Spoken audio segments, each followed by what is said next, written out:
Hi everyone, I hope you're doing well. It's Ren here. Welcome to my room once again. Second time in this new place. Have become more comfortable and just happy to see you. Before I begin this video, I just want to tell you that I have written a book. It's a novel. It's called The Interview, as you can see. It's available on Amazon. Just to show you the book here, you can see the different parts. The interview, it's about 160 pages long, so it's very nicely presented. You can see the different sides of it. The interview, if you're into works of Dostoevsky, Franz Kafka, Albert Camus, people like that, maybe Hermann Hesse, you might want to grab a hold of it on Amazon. It's a little bit less than $10. It's like $8.95, so it's quite affordable, available in paperback and Kindle. So if you want to support a fellow INFJ, if you want to support my work and enjoy this book and tell me what you think, I would appreciate it very much. So all the links to the different Amazon websites will be in the description box. Now, the video that I want to make today is about the question of INFJs and eloquence, because it struck me that, you know, over the last few years, I've been receiving various comments, you know, people asking me questions or people just explaining, you know, how they felt about certain topics. And it strikes me as quite a recurrent topic that there are INFJs, probably, you know, other types as well, but INFJs in this particular instance who do not consider that it is easy for them to express themselves. And now, if you take this at face value, what it means is that they struggle to be eloquent, they struggle to be effective communicators.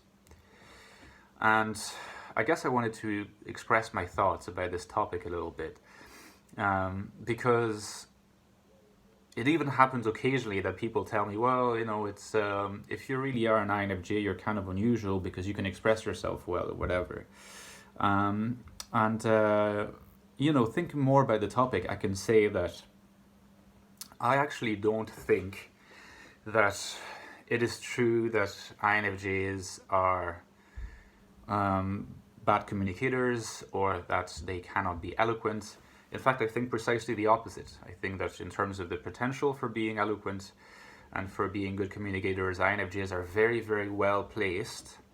As we will see shortly, there are you know, there are shortcomings that can be surpassed, and then there are strong points that can be reinforced.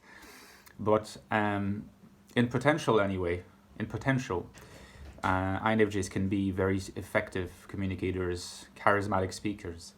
It's just that it's the kind of potential that cannot be easily exploited, developed, and harnessed. So you can imagine two different types of people, right? I'm only speaking in the abstract. One of them has more potential than the other person, okay? So you picture that they can each go a certain distance. One of them has potential to go further than the other person can, but they take longer to get there and it's harder.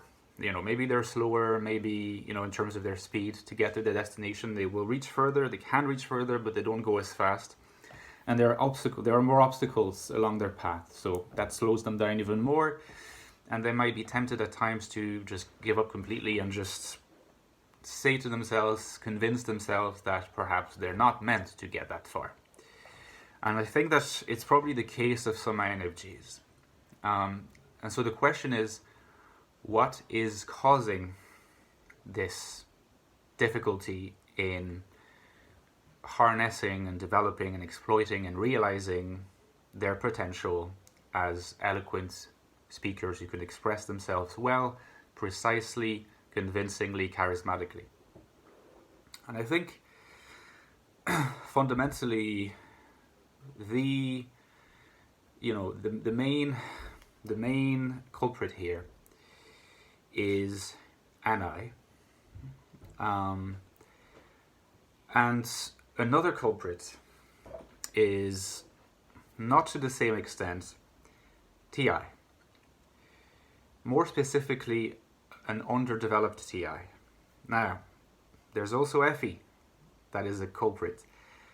But FE is a culprit not so much in the sense that, it works against the progress of the INFJ, but rather that if it's not engaged enough, or if it's not engaged as directly, it can make this progress slower, or it can end up obstructing this progress, because FE is a key to eloquence for the INFJ anyway.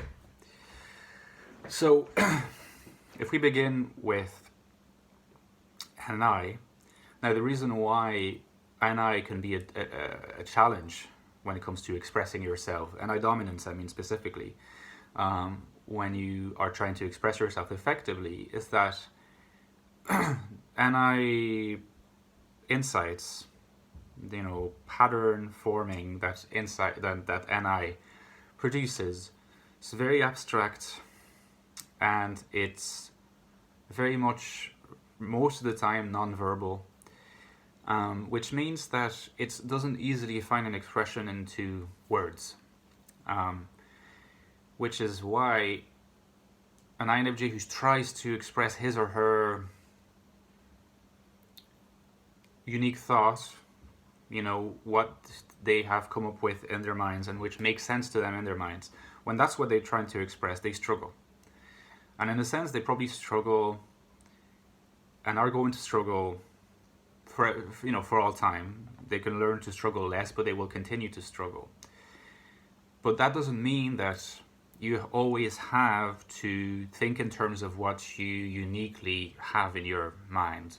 A lot of the time when we communicate not about what is uniquely ours, but about other topics that we've learned about, topics that we've read about. And in this particular case, NI does not pose as much of a problem, because it is not the most singular source of what we are trying to talk about. And in this case, FE kicks into gear, and FE is very good at getting a grasp of what the audience is like, what their expectations are like, what would be the best register, the best words to use, the kind of animated movements that they would be required to get them interested, to get their buy-in, etc. And it means that if an INFJ is very, very NI oriented, takes their introverted too much for granted, and don't exploit FE as much as they could, they're more likely to fall into this trap a little bit of finding self-expression and expression in general tricky. Because in a sense, there is no better way of learning how to express yourself eloquently than by talking to other people, not talking just to yourself, hopefully not too much to yourself, but to other people. And if you are talking to other people, it means in the sense that you're engaging in more extroverted activity. So don't underestimate the extent to which, not feeling that you're good at being eloquent or expressing yourself precisely. Don't underestimate how much this can just be due to the fact you don't actually talk to enough people and enough diverse sets of people. And when you do that, you exploit FE and its strength. Now, underdeveloped TI, the issue with it is that, with the INFJ, TI is always going to be tertiary function. So even if it's underdeveloped, it's still going to have an influence. The thing is, when TI is a little bit underdeveloped and feels like it's outside your control, what can happen is that you end up being too critical of what you're saying, of what you're coming up with. And you put too much of an emphasis on how precise and how articulate it has to sound to you without being able to actually deliver it.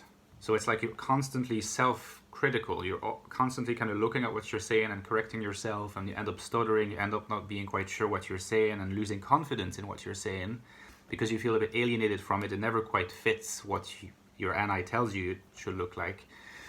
But that comes from a TI that is not quite as under control as it should be.